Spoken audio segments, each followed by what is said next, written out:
जय माता दी भक्तों।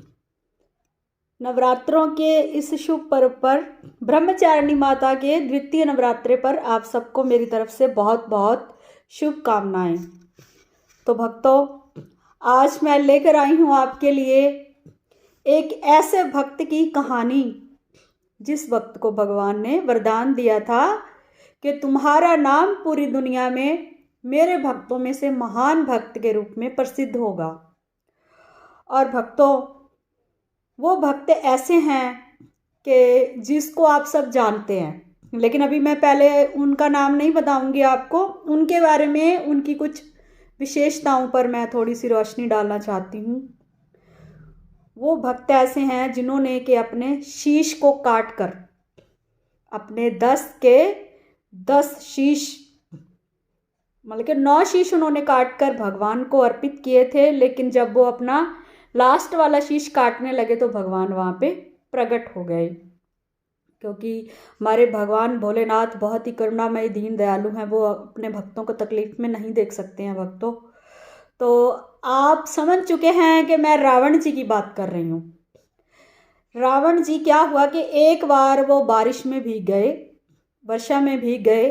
जब उनको भगवान से वरदान में भक्ति प्राप्त हुई, उन्होंने अपनी भक्ति से भगवान से वरदान में भक्ति का वरदान मांगा। सबसे पहली बार जब उन्होंने भगवान शंकर की आराधना की थी और तपस्या की थी, तो भक्तों एक बार जब वो बारिश में भीग गए तो उनको इस बात की बड़ी चिंता हो गई, टेंशन हो गई कि मेरे भगवान तो कैलाश पर्वत पर रहते हैं और जब वहाँ पे बारिश आती होगी तो उनको तो बड़ी मुश्किल होती होगी, क्योंकि वहाँ तो वो भवन भी नहीं है, वो तो ऐसे खुले में ही रहते हैं कैलाश पर्वत पर। तो भक्तों, रावण को बड़ी चिंता हुई। वो चिंता से ऋषि मार्कंडेय जी के आश्रम में गए। तो ऋषि मार्कंडेय जी ने उनसे कहा कि दशानन जी, आप भगवान के बड़े महान भक्त हैं, आपका मेरे आश्रम में स्वागत है, आप कुछ खाने के लिए लीजिए, ग्रहण कीजिए। तो भक्तों, रावण उस वक्त बहुत चिंता में थे, तो उन्होंने कुछ भी नहीं खाया। तो ऋषि महाराज ने पूछा कि आप तो चिंता में लग रहे हो, क्या प्रॉब्लम है, मतलब आपको क्या ऐसी टेंशन है कि आप कुछ खा नहीं रहे हो।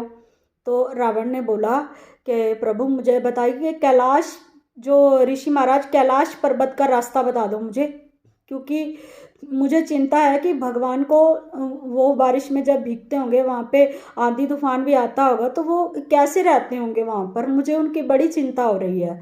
तो ऋषि मार्कंडेय जी ने कहा कि दशानन, वो तो सन्यासी हैं, वो तो योगी हैं, वैरागी हैं, उनको किसी चीज़ की कोई अभिलाषा नहीं है, उनको ऐसी वैभव वाली चीज़ों की, मटेरियलाइज जो थिंग्स हैं उनकी, उनको कोई डिमांड, उनको कोई रिक्वायरमेंट नहीं है। तो रावण ने कहा, ऋषि महाराज, आप सब भगवान के इतने वर्षों से उनकी भक्ति कर रहे हो, उनका नाम सुमरन कर रहे हो, कभी आपने भगवान से पूछा कि प्रभु आपको क्या चाहिए? तो ऋषि मार्कंडेय जी सोच में पड़ गए, कहते नहीं, हमने तो ऐसा ही कभी नहीं पूछा भगवान से।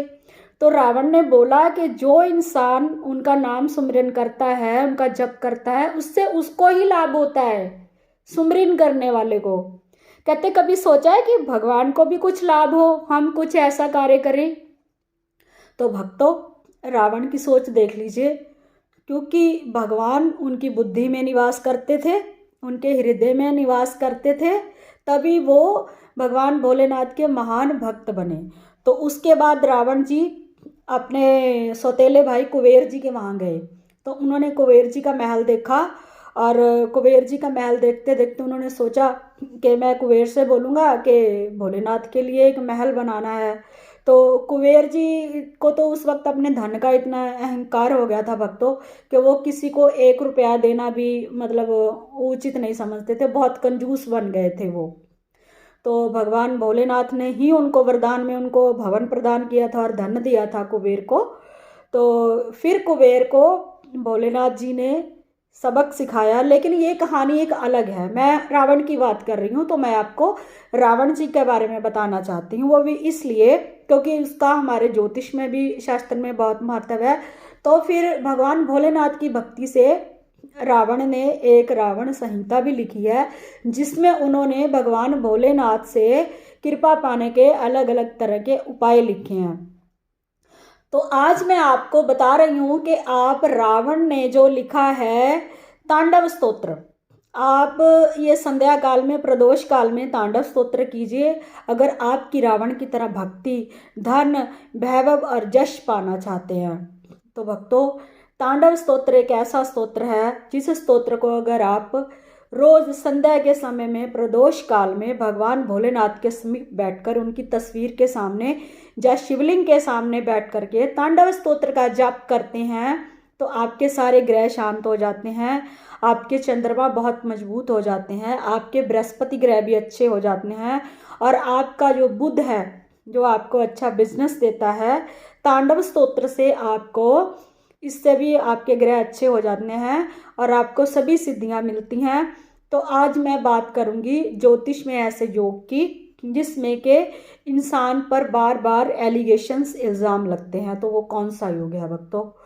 अगर आपकी कुंडली में शुक्र मंगल से पीड़ित हो गया है या राहु के साथ उसकी जुति है, वैसे अच्छा माना जाता है, किंतु आपका मंगल अगर राहु से पीड़ित है, शनि से पीड़ित है, अगर आपका मंगल कुंडली में मंगल से पीड़ित है, अगर आपके शुक्र को पीड़ा हो रही है मंगल से, राहु से, शनि से, राहु और जो शनि हैं वो दोनों भी अगर शुक्र के साथ बैठते हैं तो भक्तों ये एक बहुत अच्छा योग है। किंतु जातक पर बिना वजह के इल्ज़ाम लगते रहते हैं।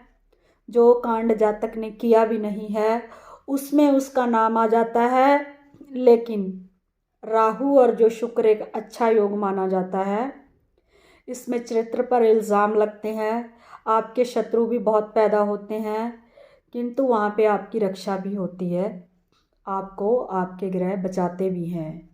अगर कुंडली में गुरु भी पीड़ित है तो फिर आपका बचना भी इम्पॉसिबल हो जाता है।